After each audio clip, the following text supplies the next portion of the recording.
जी नमस्कार, स्वागत आप सभी का अध्ययन मंत्रा के यूट्यूब चैनल पर। मेरा नाम रोहित वैद्वान, आप हैशटैग बच्चे पढ़े कुल मिलाकर अध्ययन मंत्रा। तो जिस लड़ाई की मुहिम के साथ हम आगे बढ़ रहे हैं उसमें एक और चीज़ आज नई सामने आई है। और जो नई चीज़ सामने आई है उसने फिर सनसनी फैला दी इस बात के साथ कि जो घटना घटी थी आज से करीबन एक महीने पहले, जिसके मद्देनजर यूपी सरकार ने पेपर को कैंसिल कर दिया था, और वो था यूपी पुलिस एसआई का पेपर।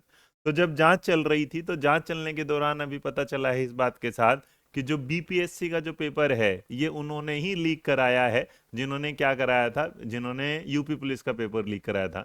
तो इसका मतलब यूपी पुलिस का जो पेपर लीक हुआ था और ये दोनों का जो मास्टरमाइंड है वो क्या है, सेम है। शिक्षक भर्ती का प्रश्न पत्र लीक कराने वाले गिरोह ने ही सिपाही बहाली का पेपर लीक करवाया था। अब इसके लिए टोटल बताया गया कि 50 अभ्यर्थियों से क्या गया, 50 करोड़ रुपए के आसपास की डील की गई है। ईओयू ने जब पटना जंक्शन में पता करा या छापामारी करी तो उसके दौरान क्या है, विशाल चौरसिया, सुमंत गौतम और निकेत को गिरफ्तार किया गया है। विशाल की कार में प्रश्न पत्रों के कई सेट मिले हैं। विशाल ने कहा था कि ये 15 मार्च को होने वाली शिक्षक बहाली का प्रश्न पत्र है। इसी के बाद पुलिस हजारीबाग पहुंची थी। खुलासा यह भी हुआ है कि गिरोह में 500 से अधिक अभ्यर्थियों से 50 करोड़ से अधिक की डील की गई है। ये है दैनिक भास्कर की आज की खबर। 28 जिसमें महिलाएं हैं जिन्होंने भी ये काम किया। अब तो बस फिर आप सोच ही लीजिएगा मतलब स्तर कहाँ चला गया है, किस रूप में चला गया है।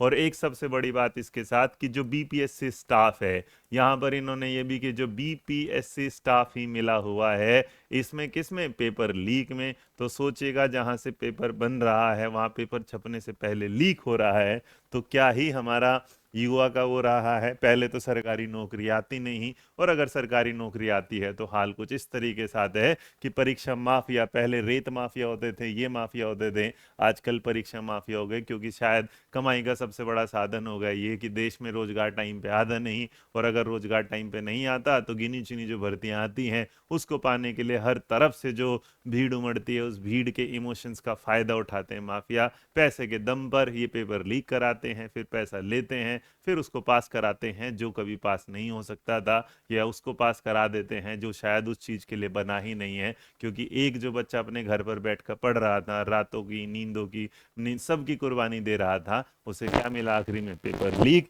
और ये देखिएगा सबसे बड़ी बात जो आती है सामने कि टीआरई 3 पेपर लीक मामले में छपाई से पूर्व ही पेन ड्राइव से लिया गया था। मतलब आप समझ रहे हैं कि जब पेपर प्रिंटिंग के लिए जा रहा था तो पेपर प्रिंटिंग के जाने से पहले ही पेपर किसके, माफियाओं के हाथ में आ गया था। और वहीं से हर बार के गिरोह के अलग मास्टरमाइंड भी क्या है, नया। धांधली रोकने के तमाम जो उपाय हैं सच में विफल हुए हैं, कानून विफल हुआ है। और देखिए 80 करोड़ की बार बंदरबाट के साथ ये जो पर्चा लीक है, पर्चा लीक पर मुकदमे चल रहे हैं। 178 पर्चा लीक पर है, गिरफ्तारी 396, एसटीएफ 12 केस, एसटीएफ पकड़े, ये अलग अलग है। और छोटे शहरों से आई थी रकम, कहाँ पर बटी थी, लखनऊ में 80 करोड़ के आसपास। इधर इसी तरीके से 70 करोड़ सिपाही भर्ती परीक्षा, करीब क्या है 10 करोड़ आरोप। तो इस तरह भी पर्चा, तो ये अपने आप में बहुत शर्मनाक है। हम आज लेकिन इस मुहिम को, क्योंकि कई सरकार के जो बीपीएससी और जो बिहार सरकार में कई लोग मानने को एक्सेप्ट नहीं है, आज भी बहुत सारे ट्वीट हुए होंगे उसके साथ, लेकिन आपको काम जो है वो बने रहना है